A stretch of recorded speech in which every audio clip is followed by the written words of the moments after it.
19th century में Europe एक बहुत बड़ा पॉलिटिकल चेंज देख रहा था। अलग अलग किंगडम्स और एम्पायर्स के बीच एक नया पावरफुल आइडिया जन्म ले रहा था, नेशनलिज्म। ये आइडिया लोगों को एक नेशन के रूप में जोड़ने लगा और यूरोप के फ्यूचर को कंप्लीटली चेंज कर दिया। Idea of nationalism. नेशनलिज्म का मतलब था कि एक ही लैंग्वेज, कल्चर और हिस्ट्री वाले लोग एक साथ मिलकर एक इंडिपेंडेंट नेशन बनाएं। इस आइडिया ने लोगों में यूनिटी और आइडेंटिटी का स्ट्रॉन्ग फीलिंग डेवलप किया। Frederick Sorio painting vision. 1848 में फ्रेंच आर्टिस्ट फ्रेडरिक सोरियो ने एक फेमस पेंटिंग बनाई। इस पेंटिंग में उसने एक ऐसे वर्ल्ड का ड्रीम दिखाया जहां अलग अलग नेशंस के लोग फ्रीडम और डेमोक्रेसी के साथ एक साथ मार्च कर रहे हैं। French revolution 1789। नेशनलिज्म का सबसे पहला स्ट्रॉन्ग एग्जाम्पल 1789 की फ्रेंच रेवोल्यूशन में देखने को मिला। इस रेवोल्यूशन ने मोनार्की की पावर को चैलेंज किया और सिटीजन्स को राइट्स और फ्रीडम देने का रास्ता खोला। Rise of nation state. French revolution के बाद यूरोप में एक नया कॉन्सेप्ट डेवलप हुआ, नेशन स्टेट। इसका मतलब था कि एक कंट्री जहां सिटीजन्स को इक्वल राइट्स मिले और गवर्नमेंट लोगों के इंटरेस्ट के लिए काम करे। Napoleon Bonaparte. रेवोल्यूशन के बाद फ्रांस में एक पावरफुल लीडर उभर कर आया, नेपोलियन बोनापार्ट।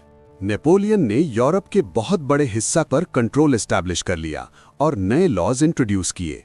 Napoleonic code. 1804 में नेपोलियन ने एक इंपॉर्टेंट लीगल सिस्टम इंट्रोड्यूस किया जिसे नेपोलियनिक कोड कहा गया। इस कोड ने equality before law, property rights और मॉडर्न लीगल सिस्टम को प्रमोट किया। Congress of Vienna 1815। नेपोलियन की डिफीट के बाद 1815 में यूरोपियन लीडर्स एक मीटिंग के लिए इकट्ठा हुए जिसे कांग्रेस ऑफ वियना कहा जाता है। इसका एम था यूरोप में पीस रिस्टोर करना और पुरानी मोनार्कीज को वापस पावर देना। Conservative order. Congress of Vienna के बाद यूरोप में कंजर्वेटिव ऑर्डर एस्टैब्लिश किया गया। किंग्स और मोनार्क्स ने फिर से पावर ले ली और रेवोल्यूशनरी आइडियाज को कंट्रोल करने की कोशिश की। लिबरलिज्म और रेवोल्यूशन। लेकिन यूरोप के यूथ और मिडिल क्लास लोग फ्रीडम और इक्वालिटी के आइडियाज को सपोर्ट करते रहे। इन लोगों ने लिबरलिज्म को प्रमोट किया जो डेमोक्रेसी और इंडिविजुअल राइट्स पर बेस था। Revolutions of 1848।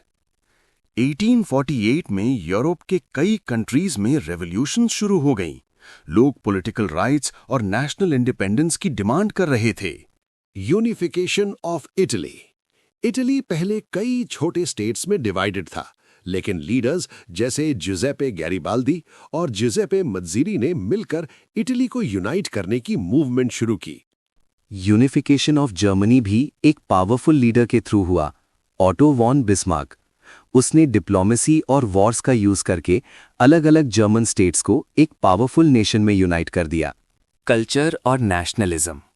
नेशनलिज्म सिर्फ पॉलिटिक्स तक लिमिटेड नहीं था। कल्चर, लिटरेचर, म्यूजिक और आर्ट ने भी नेशनलिज्म को स्प्रेड करने में इंपॉर्टेंट रोल प्ले किया। Balkan nationalism. यूरोप के बाल्कन रीजन में भी नेशनलिज्म का स्ट्रॉन्ग इम्पैक्ट देखने को मिला।